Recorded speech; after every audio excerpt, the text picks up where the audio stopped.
So the Dhamma for today is the four Vuddhi. Vuddhi. Vuddhi means growth. So here are the four things that lead to growth. And they relate to success, progress, self-improvement. That's how we think of them in English, as self-improvement. How do you better yourself?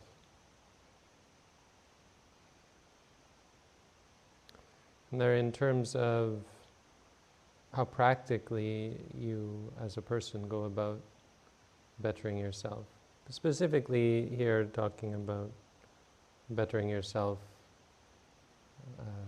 as a Buddhist practitioner on the path to become free from suffering. So the four are Sappurisang Seva, association with Sappurisa. So we've encountered this word before. Sappurisa means good people, specifically talking about people who have good things to teach, good things to say, good practices themselves. Number two, Dhamma Savana, listening to the good Dhamma.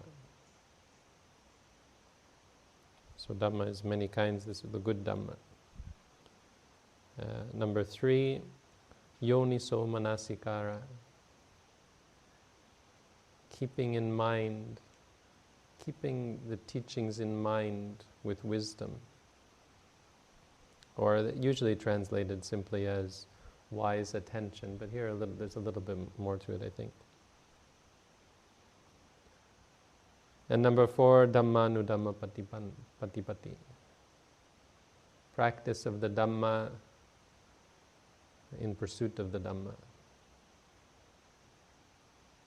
Dhammanudhamma, practicing the Dhamma in pursuit of the Dhamma. These are the four Vuddhi. So first of all, associating with good people, we have this famous quote of the Buddha that's quite powerful and somewhat unexpected, where Ananda comes to the Buddha and says to him, Venerable Sir, I think it seems to me that half of being a religious person is association with good people. And the Buddha said, how can you say such a thing? Don't say that, Ananda. Association with good people is all of the holy life. Such a powerful statement, surprising, I think. Association with good people is the whole of the holy life. Because his reasoning, he said, because one who associates with good people can be expected to grow, to develop, to better themselves. Sometimes just being around good people, we take it for granted what we have in a meditation center in a Buddhist monastery. Over time you start to become complacent, but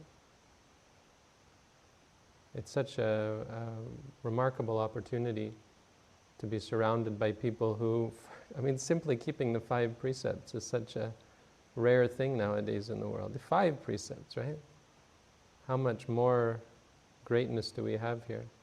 One remarkable thing about even just living in a monastery or Buddhist center is you're constantly talking about, hearing about, seeing the practice and the teaching of the Dhamma. The Dhamma is around you all the time. Think about how in the world that's not the case. How you're constantly confronted by people talking about sports or politics or even just the weather. When we're here, there's a constant.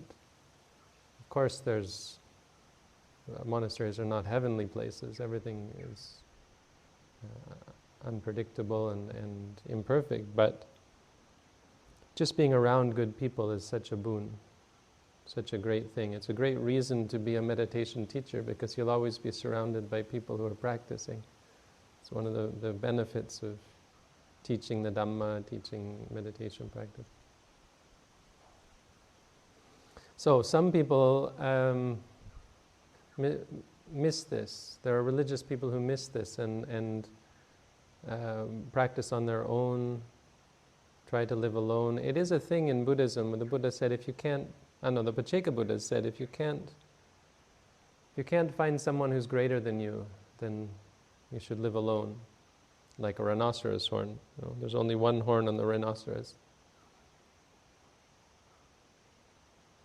But I mean, sure, if you're surrounded by people who are unethical and so on, but it's a danger that where people become too proud of themselves.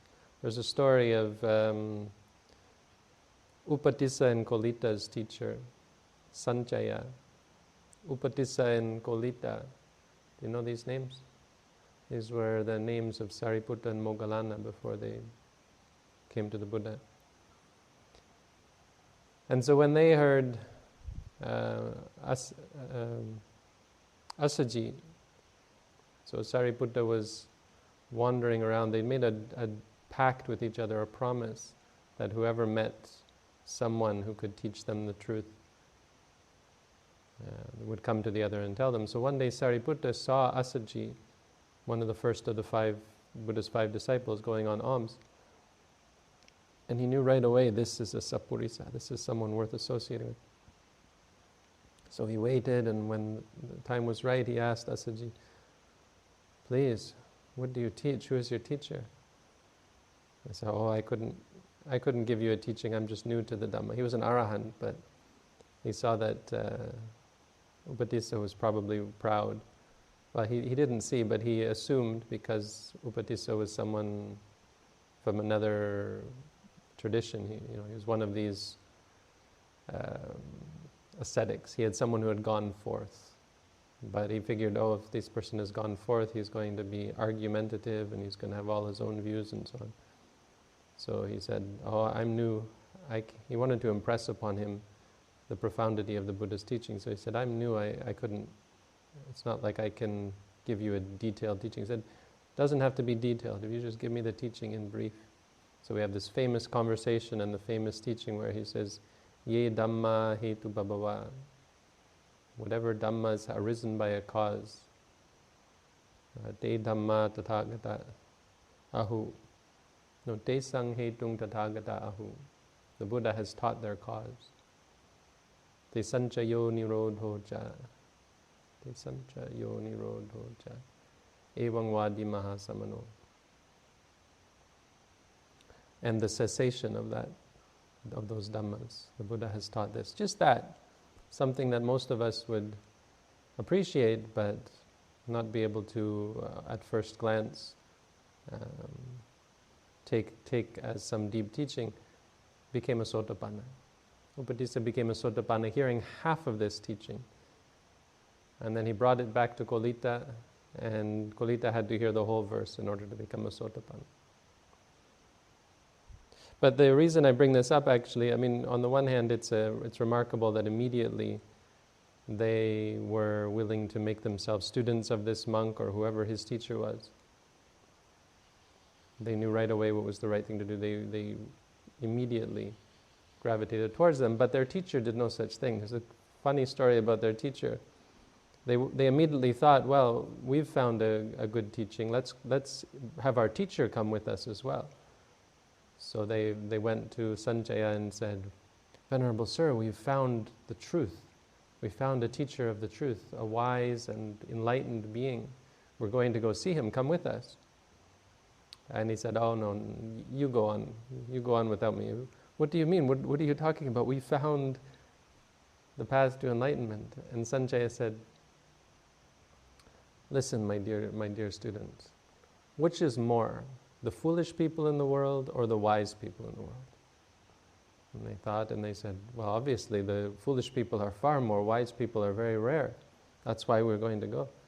And he said, well then, I will stay with the foolish people and be famous and a powerful teacher. You can go with this Gautama and be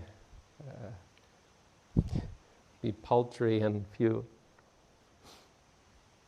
That's a wrong view. So had no interest in associating with good people. It's the thing about being a teacher is sometimes you become proud.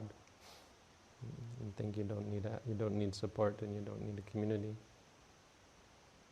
So associating with good people, this is a valuable and important practice.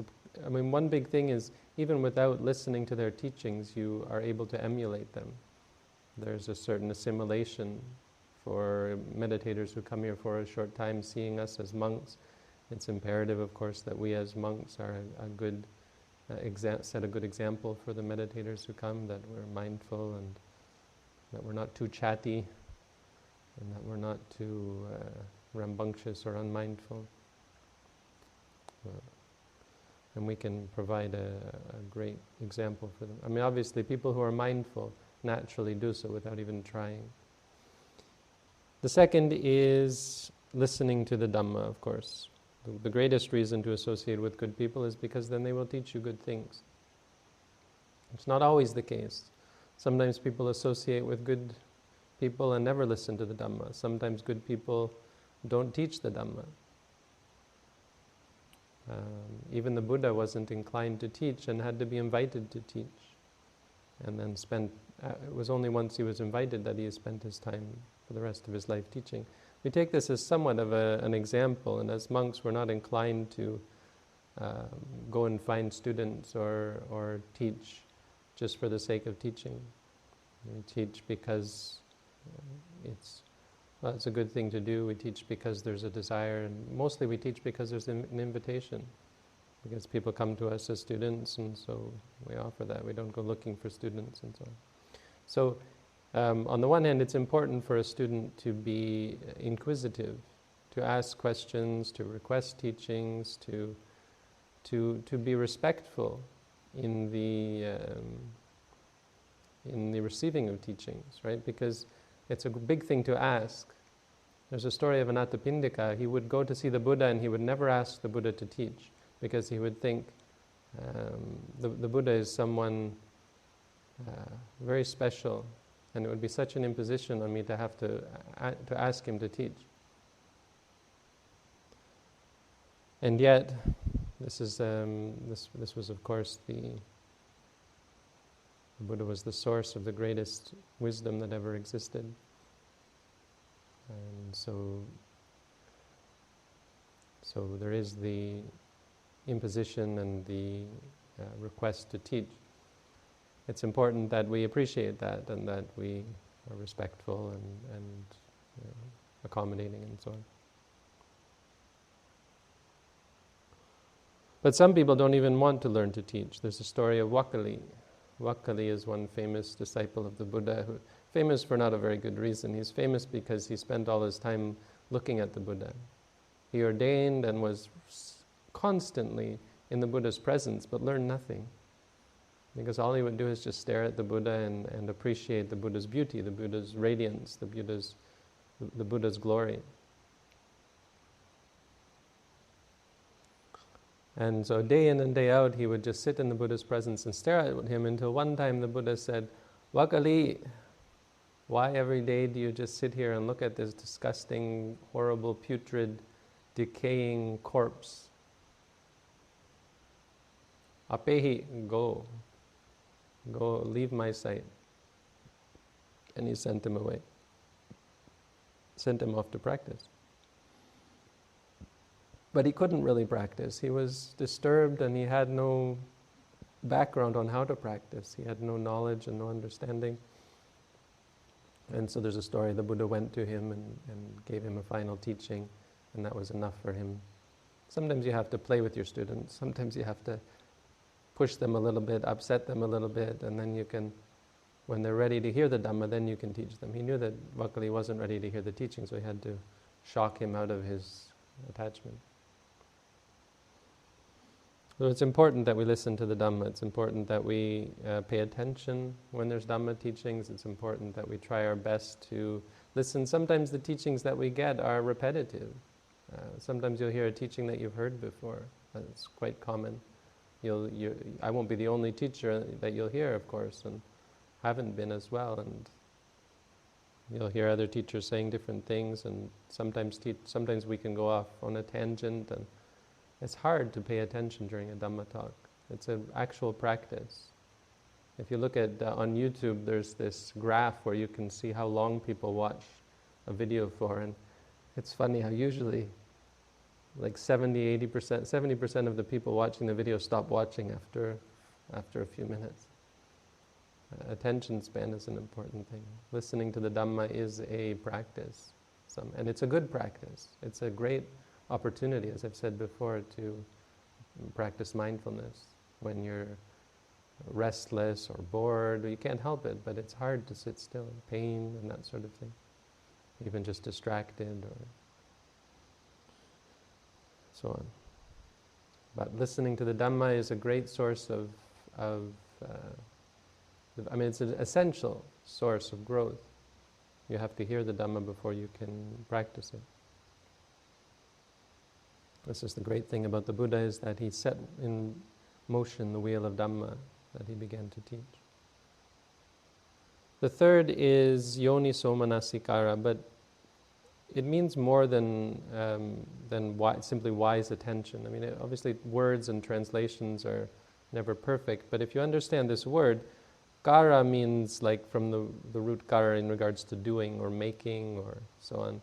Manasi means in the mind, so making in the mind. It's when you keep something in mind or put something in the mind or establish something in your mind. So in ordinary usage, it's attention. Just manasikara is in every mind has manasikara, because the nature of the mind, every moment of experience has manasikara, because every moment of experience pays attention. It takes something in mind. It takes the object in mind. I mean, it is the mind, but manasikara is the word that means to pay attention or to hold up. Like when a person holds something up, they can see it. Yoniso is translated as wise. It literally means, and this isn't that important, but if you want to know what it literally means, yoni is the womb. So, but it's also used to refer to the origin or the source, like a seed or the very essence. So, in a way, and in regards to teaching, it tends to, the idea here is basically about finding the essence of something, finding the truth behind it. I mean, a lot of the Buddha's teachings are given to a specific audience. Some teachings are contextual, where they're based on what that person needed to hear at that time. And so you have to be able to distill from it the right essence. I mean, in broadly speaking, the term used here means to have the proper interpretation of the teachings or to understand the teachings. It's often described as examining, analyzing, mulling the teachings. I don't think that's the best way of describing it, because that can be dangerous in and of itself, but ultimately it means proper grasp of the Dhamma. So when you receive teachings, to be able to understand them properly. I mean, it's certainly possible to listen to the Dhamma and misunderstand it. There's, I met a man once from England. Where was he from? From England, I think. He was America, I think, involved with translating the Pali Tipitaka. He's actually a fairly famous guy in Buddhist circles. And he told me he'd read the Tipitaka twice in Pali. So he read the entire Tipitaka from front to back in Pali twice. And I thought, well, that's quite impressive. But we spent the day together, and it turned out that his view of enlightenment, he said, after reading the teachings, to me the way to enlightenment is hearing the Buddha's words. The Buddha had this special power to enlighten people. And by hearing his words, that was the way people became enlightened. It wasn't the essence, it wasn't the content of the teaching. So he had this remarkable view that was, I mean, from my perspective, quite obviously wrong, but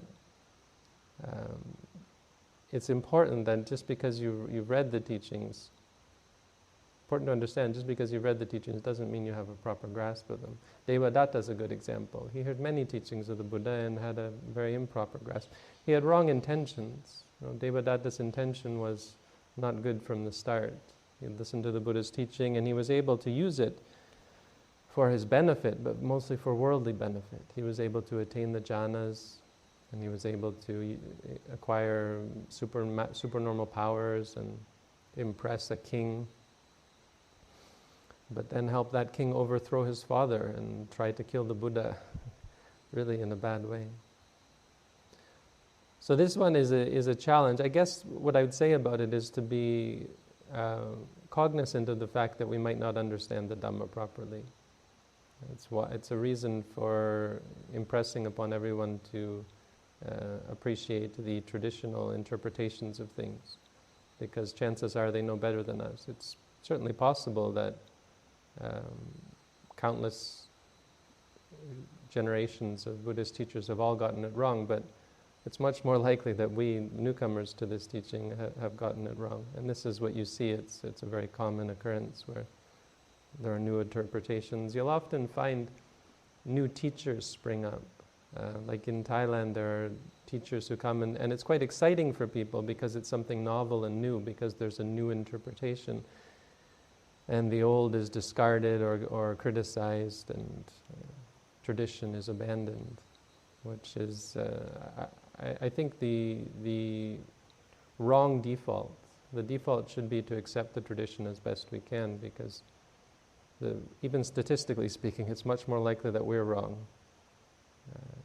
especially because of our newness, because of our not growing up in Buddhist societies, not growing up in the tradition, coming from foreign lands where religions and cultures were different.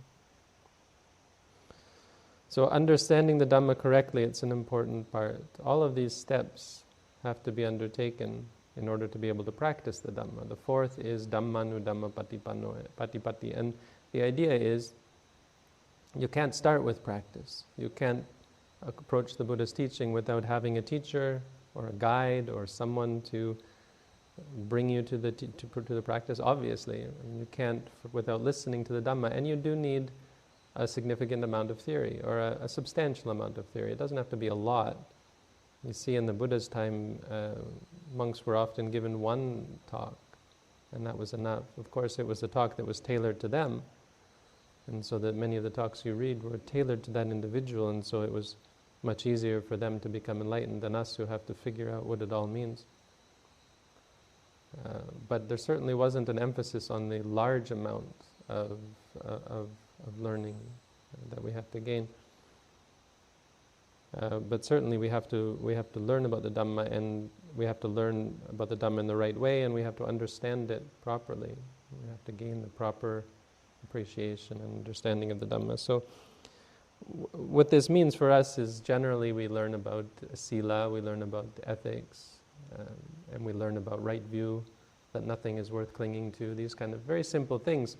And mainly we focus on the practice of the four satipatthana. We consider this to be the safe and clear guidance given by the Buddha and carried down by the tradition and presented by our teachers, and empirically observable to lead to peace, happiness, and freedom from suffering and growth.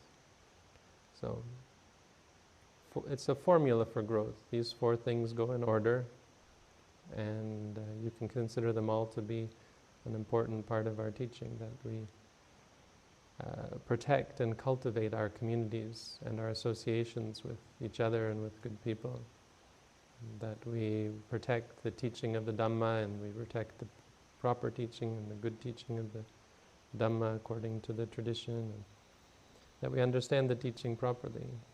Most importantly, that we don't stop there. There's many stories of monks who stopped at learning the teaching.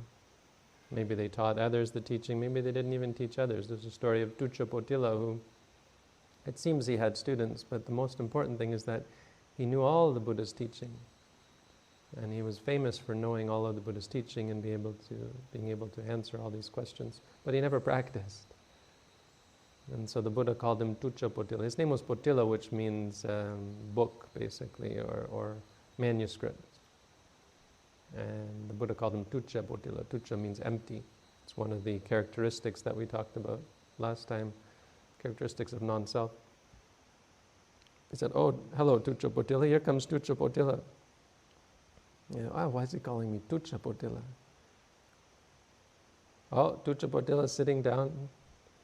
Why is he calling me empty book? And then he was embarrassed, so he got up. Oh, Tucca Potila is leaving.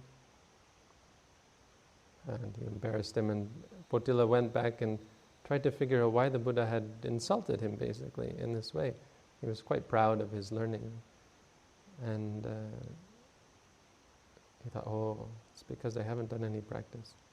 And so he abandoned his, and there's a story about how he went and became an arahant by submitting himself to a samanera, a novice of 7 years old who was an arahant as well. Right. So most important is that we practice. This is a place of practice, and so absolutely we have to dedicate ourselves to daily practice, trying to cultivate the habit and the pattern, practice, you know, it really literally is practicing, like practicing the violin or practicing sports or something. You practice moment by moment. Every moment that you apply the teaching is you practicing. You're not expected to be perfect, but when by moment you apply the practice, it builds into a skill, an ability, mindfulness, which of course leads to clarity, and clarity leads to letting go, leads to dispassion, because you see that nothing is worth clinging to. When you see that nothing is worth clinging to, then you let go. When you let go, you're free, and when you're free, well, you can say, I'm free, and there's nothing left to be done. So, that's the teaching on growth, that's the Dhamma for today.